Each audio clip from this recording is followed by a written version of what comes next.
Inclusive teaching, supporting all students in the college classroom.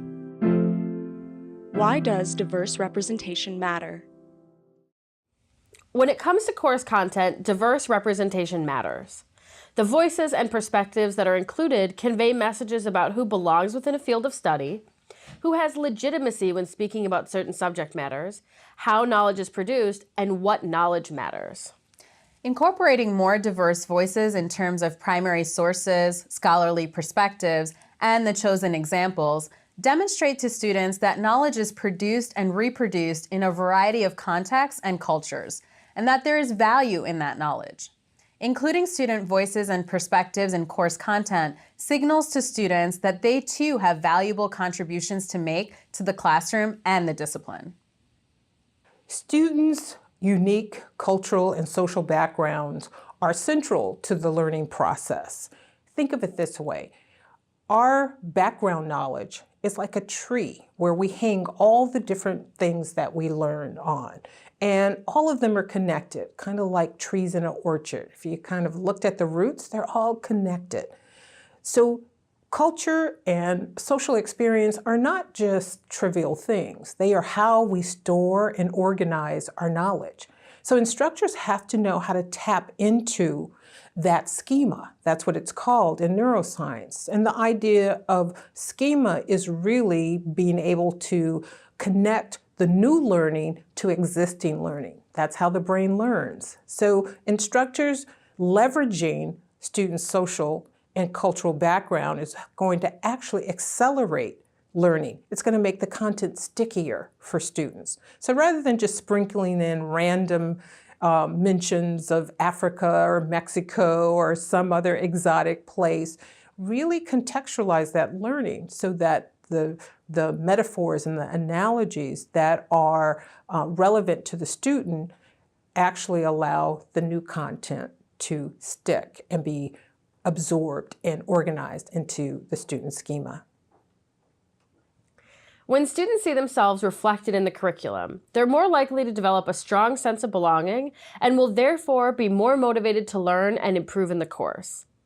When thinking about content, for example, consider which voices and perspectives are represented in the readings that you assign.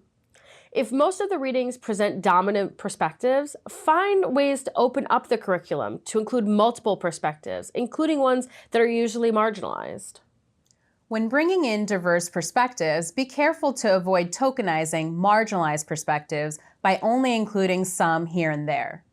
Strive to make a multiplicity of viewpoints central to the course, integrating and contextualizing how the perspectives together help create nuanced understandings of particular topics or problems. Content also includes more than the course readings. The examples, metaphors, and statistics instructors rely on to illustrate concepts often stem from what they're familiar with, their own cultural frames of reference, or disciplinary conventions and assumptions. For example, relying on sports, religious, or popular culture references may help instructors connect with some students, but it may be alienating or confusing for students who don't understand the reference or who feel excluded by it. Pausing to reflect on whether all your students have these same frames of reference to engage with the material can be a helpful first step towards bringing in more diverse examples. As we mentioned earlier in the course, knowing who your students are and what linguistic, cultural, and educational backgrounds they bring to the classroom provides helpful information when thinking about including content that is meaningful and relevant for them all.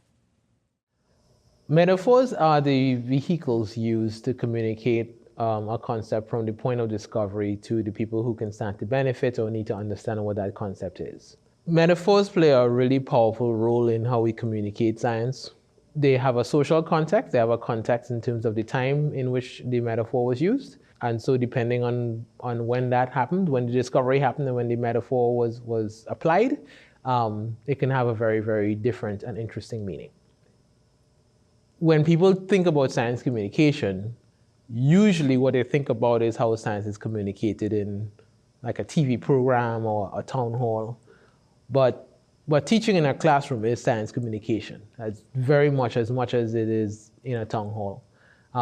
Creating a textbook for freshmen in biology or chemistry is communication. So basically the process from which a discovery is made at a bench or in the field or wherever, and how that knowledge is communicated to the people who can stand to benefit or need to know that knowledge. There's some communication process that happens.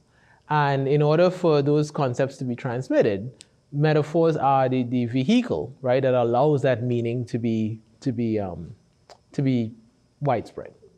The problem is that metaphors also have a context. They have a time context and they have a place context. So the metaphors that are chosen represent other things that can be used to maybe convey a scientific construct or whatever, but they also imply other things. For example, there's still textbooks and writings that talk about viruses colonizing a body or colonizing a cell, right?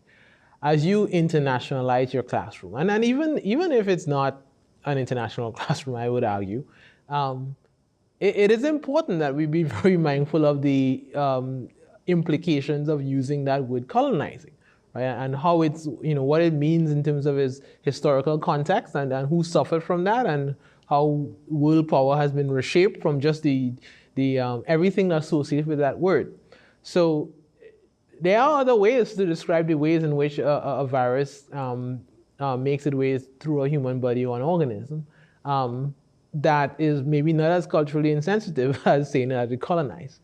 I say all that to say that we need to be very careful when we just adopt language that we were handed using classrooms and not kind of think about how that language originated and what that language might mean to the person who's hearing it.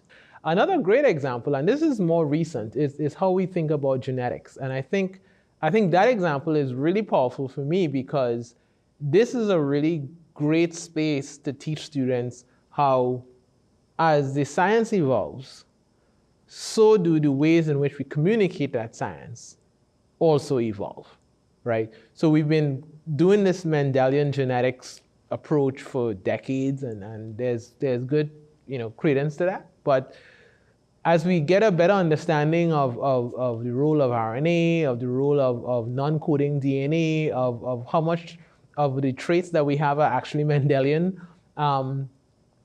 we have to sort of shift our understanding of what it means to inherit a gene, epigenetics, etc.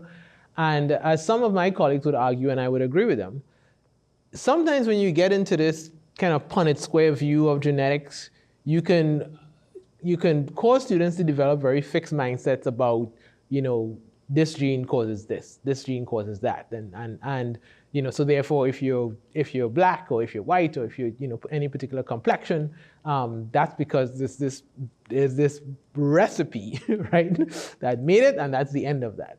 So one thing I try to do is I start my class with Howard Hughes Medical Institute's the biology of skin color. And we use that to kind of have a discussion on race and things like that. So it's a really live example because it's a good place to understand how metaphors can be addressed and changed in real time. In addition to examples, metaphors, and statistics, you might also consider whose voices are included when guest speakers are invited to give a talk, or when voices are represented in videos or homework assignments students complete.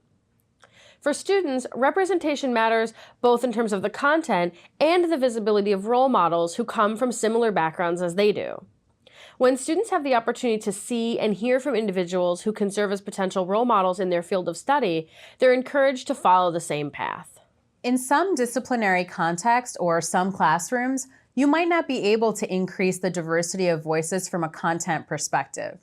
Even still, you can make sure to include diverse student voices into the classroom space by varying the modes of instruction to include small group work and other active learning strategies. Providing students with more opportunities to engage with each other allows them to think through multiple viewpoints. Incorporating more student voices into the classroom signals that they all have valuable contributions to make. You can also plan for discussions about barriers to inclusion in terms of the course content so that you make visible to students why a certain field lacks diverse voices and encourage them to think critically about the course content they encounter. Planning for transparent conversations about the exclusion of certain groups from knowledge production helps create a class environment that validates students' feelings and invites critical discussion, including critiques of the content itself.